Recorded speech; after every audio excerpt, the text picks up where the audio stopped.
Learn physics with a clear concept চ্যানেলে সকলকে স্বাগত। আজকে আমরা আলোচনা করব পীড়ন ও বিকৃতি, স্ট্রেস অ্যান্ড স্ট্রেন। তাহলে আজকের আলোচ্য বিষয় হবে পীড়ন ও বিকৃতি, স্ট্রেস অ্যান্ড স্ট্রেন। প্রথমে আলোচনা করা হবে স্থিতিস্থাপকতা, ইলাস্ট্রিসিটি।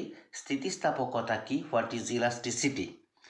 বাইরে থেকে প্রতিমিত বল বা দ্বন্দ্ব প্রয়োগ করে কোনো বস্তুকে বিকৃত করার চেষ্টা করলে বস্তুর মধ্যে একটি প্রতিক্রিয়া বলের সৃষ্টি হয়, যা বস্তুকে বিকৃতি সৃষ্টির প্রচেষ্টাকে বাধা দেয় এবং প্রযুক্ত বল বা দ্বন্দ্ব অপসারণ করলে বস্তুটিকে আবার আগের অবস্থায় ফিরিয়ে আনে। পদার্থের এই ধর্মকে স্থিতিস্থাপকতা বলে।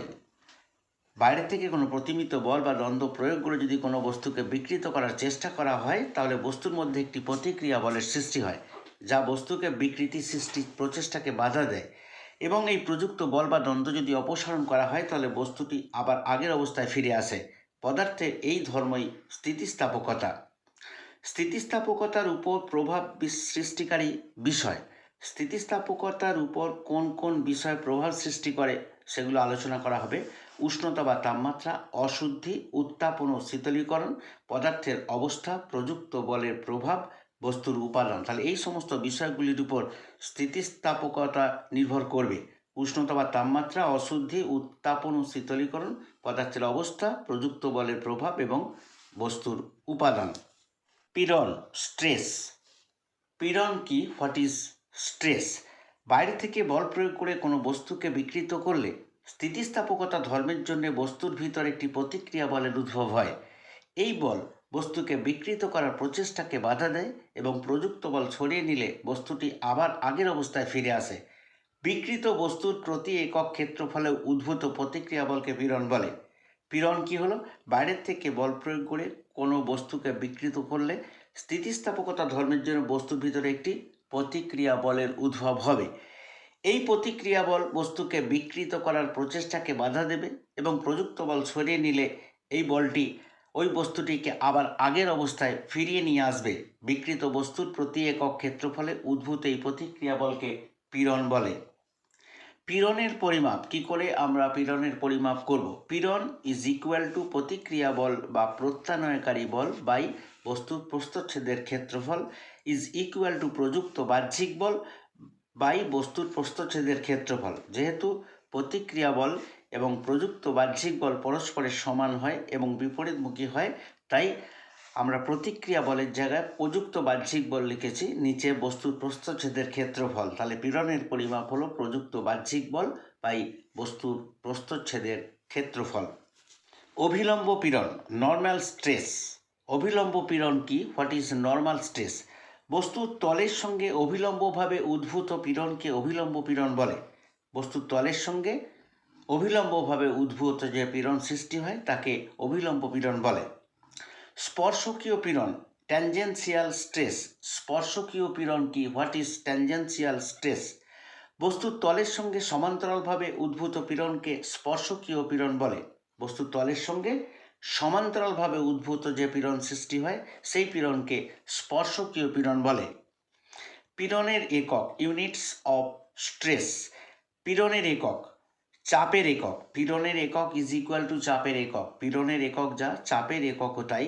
সিজিএস পদ্ধতিতে এর একক ডাইন সেন্টিমিটার স্কোয়ার ইনভার্স, এসআইতে পাস্কাল। তাহলে পীড়নের একক হলো সিজিএস পদ্ধতিতে ডাইন সেন্টিমিটার ইনভার্স 2, এসআইতে পাস্কাল।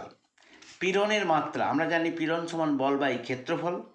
বলের মাত্রা এম এল টি ইনভার্স 2, নিচে ক্ষেত্রফল L square is equal to M L inverse T inverse 2, M L inverse T inverse 2, এটি হলো পীড়নের মাত্রা। বিকৃতি, স্ট্রেন।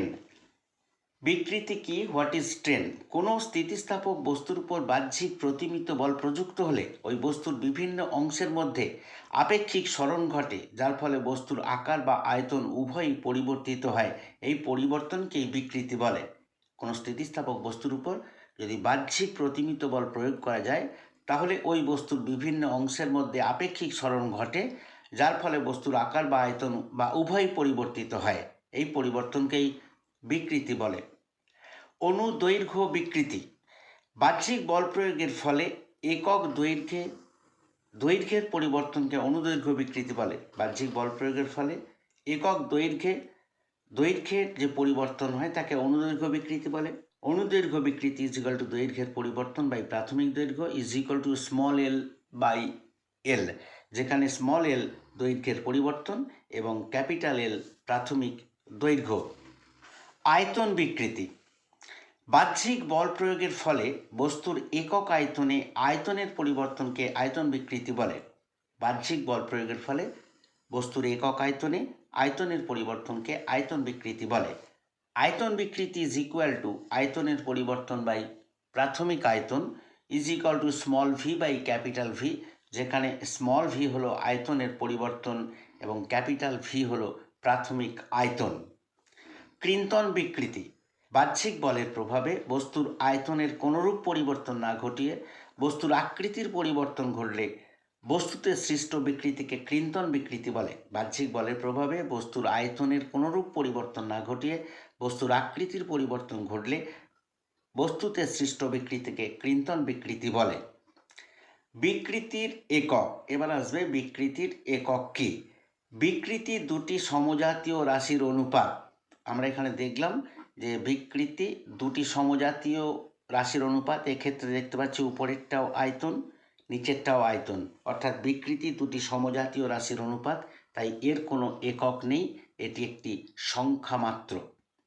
বিকৃতির মাত্রা, বিকৃতি একটি সংখ্যা, তাই এর কোনো মাত্রা নেই, তাহলে বিকৃতির কোনো একক নেই, এটি একটি সংখ্যা মাত্র। বিকৃতির কোনো মাত্রাও নেই, তাই বিকৃতি একটি এককহীন এবং মাত্রাহীন রাশি। আজকে এই পর্যন্তই। আমার ক্লাসটা শোনার জন্য সকলকে ধন্যবাদ। ক্লাসটা ভালো লাগলে অবশ্যই লাইক দেবে, বন্ধুদের সঙ্গে শেয়ার করবে এবং চ্যানেলটাকে সাবস্ক্রাইব করবে। অবশেষে আরও একবার সকলকে ধন্যবাদ জানিয়ে আজকে ক্লাসটা আমি শেষ করছি। নমস্কার।